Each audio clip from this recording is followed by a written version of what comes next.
Hi, everyone. Welcome to another episode of the Digital Edge podcast. I'm Dominic with my co host, Francoise. Hello, Dominic. Hi, Francoise.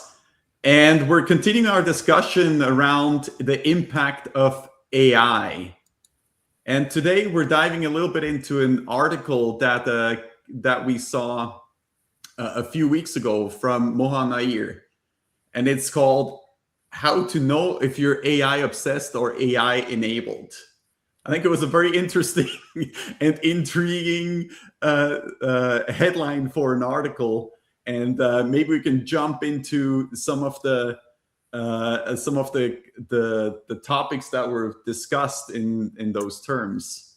Yeah, and I think it's true. If we look around us, we can see that there are very different behaviors of people towards AI. I hear people who on the job don't want to use AI versus the ones who use it all the time for everything. So I think the spectrum of behavior is really huge.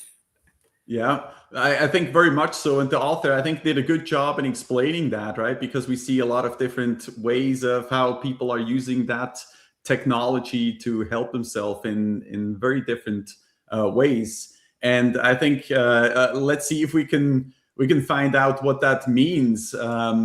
Let's look at one of the charts that were referenced in the article. So this is, I thought, an interesting visualization how we went from, kind of like the age before AI a few years ago to where we Yeah. are today, and Yeah. the different types of adoptions, right? With the AI enabled at the top here is basically the person that uses AI to enhance their work.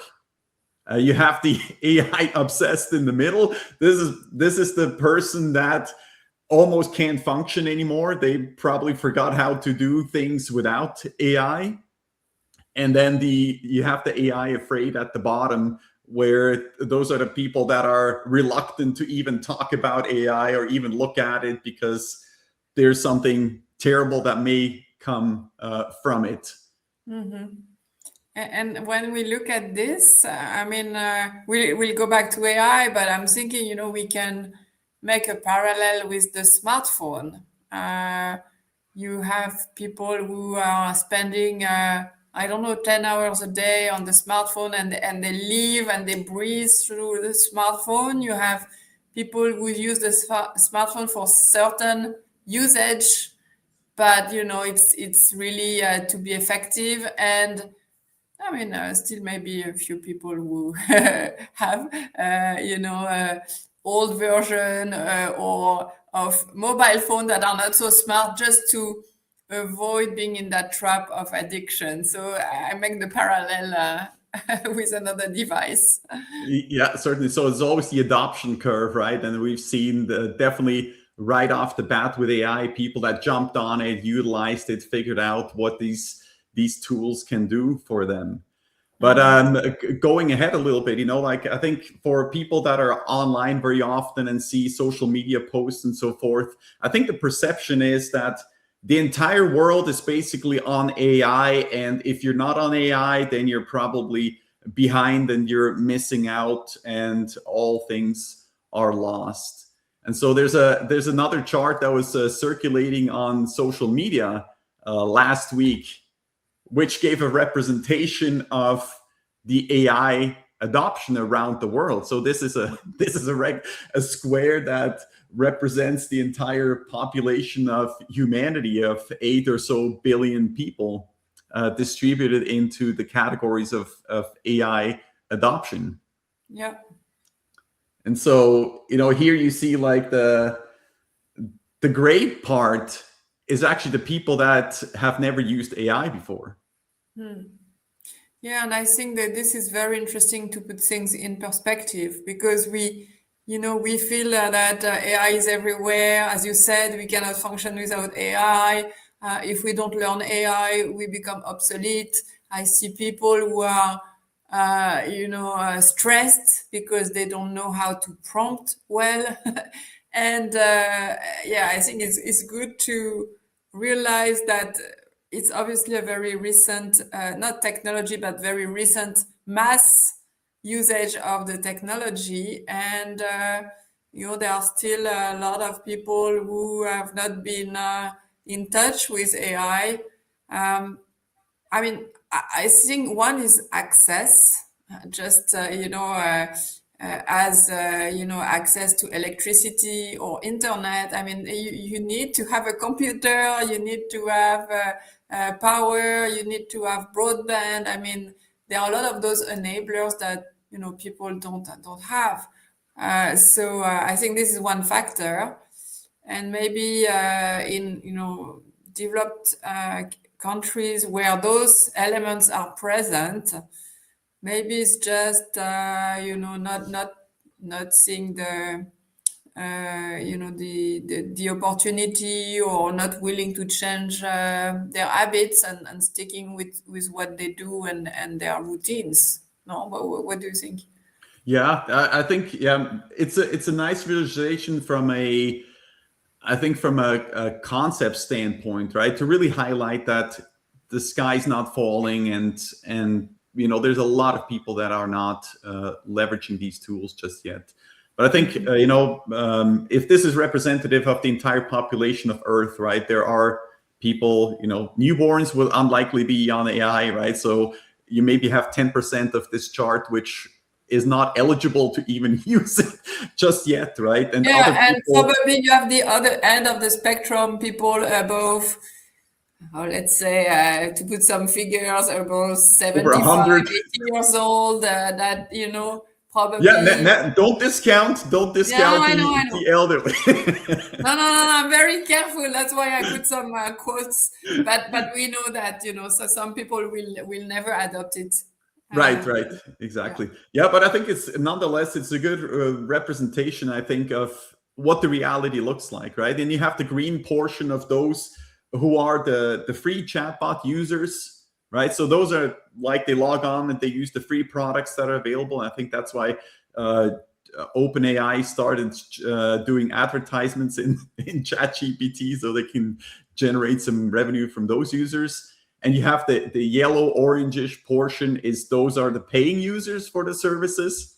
And the Okay. last dot in the bottom right hand corner, right, which represents what, about 2 to 5 million people, those are like the superpower users, the software developers and so forth, that basically have adopted these tools and use them, if you will, around the clock as team members almost.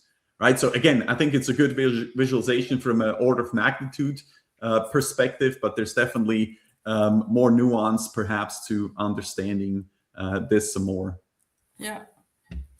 So yeah. Sorry, I So was go. going to say, sorry, I was going to react Yeah. on the red dot, which is at the moment very small in terms of volumes. But I think, as we get more into low code, no code, and development, and we see that, more and more people are going to be able to develop. I mean, we call them the citizen developers. So IT development is no longer the prerogative of the IT teams, but more and more people are going to be able to do that. So maybe the red is going to expand because not yeah because more people are going to go into that space of being super users. Yeah, that could very well be, right? That we'll have more people that get interested, that have an idea for a mobile app, Yeah. perhaps, and in due time, the technical aspects of building such a software will be present. Yeah, that could be. So looking forward to that materializing. Actually, Yeah. we'll get more products, different ideas materializing, and I think better tools in the process as well. I think it would be interesting to go back to the other charts because, the one where you have the enabled and the obsessed. Um, I think that there are a lot of discussions on who is going to win in the end. Is it the people who are not using AI, or the people who are using AI for everything blindly, or the people who use it effectively? And I think that's, that's the maybe the what is represented there. I had this discussion yesterday at a conference when companies are thinking, how can we train our people so that they are not afraid of AI, so that they adopt the tools, and they talk a lot about, we need to encourage flexibility, adaptation. But on the other side, I don't think we want people who rely exclusively on AI, and we need people to keep exercising their critical eye. We need people who are not becoming lazy and trust everything that AI does. And we need people to keep being creative. So I think, when we think about adoption, we have to be careful that we are not pushing in one direction where people become slaves of AI and lose all their added value as human intelligence. So that's, I think, a very important reflection for the months and years to come. Yeah, and I would very much agree to that. This chart here shows a little bit these groups, and we added this AI unaware category, right, in the spirit of the previous chart, to also show like how this distribution currently is there, right? I think what would be helpful is to get more people aware of what these tools are capable of, right? Because it can really help enhance their work and enhance their life. But yeah, I agree. This danger of the AI obsessed, right? This over reliance on AI, where you can't function without the tool anymore. And I actually had a very similar experience about 2 months ago.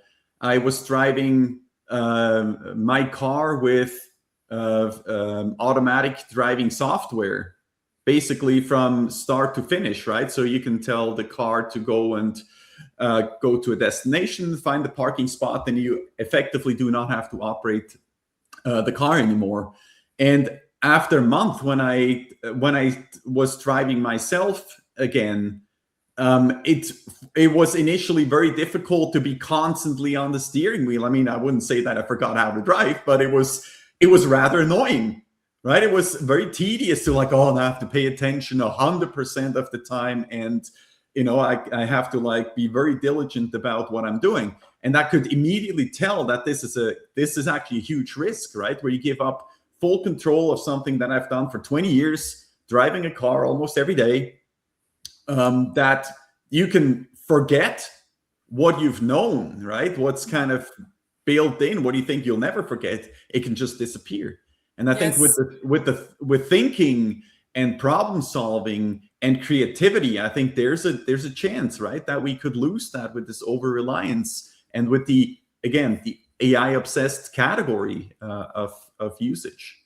Yeah, and we know that human nature is to do as little effort as possible, and that's where I'm very concerned about that, because it's so easy to ask a question to ChatGPT and be satisfied with the answer. Yeah. So yeah, I think it will require a lot of effort to move into the direction of being AI enabled and not fall into the trap of being AI lazy or AI obsessed or AI dependent.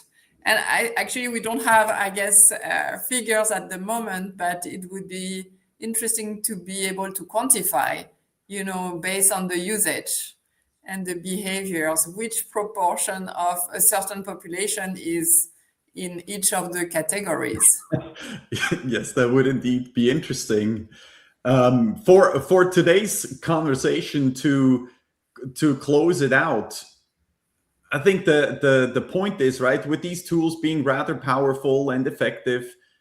For example, this chart right here, I took the original chart from the article author, And in about 15 seconds with a single prompt, I was able to add this red line at the bottom to the visualization. Looks exactly like it with the text. It looks like it's been there forever, right? It's really part ingrained versus having a graphic designer doing this or learning graphic design tools myself. This is, again, takes seconds, what might have taken at least minutes or even longer, right?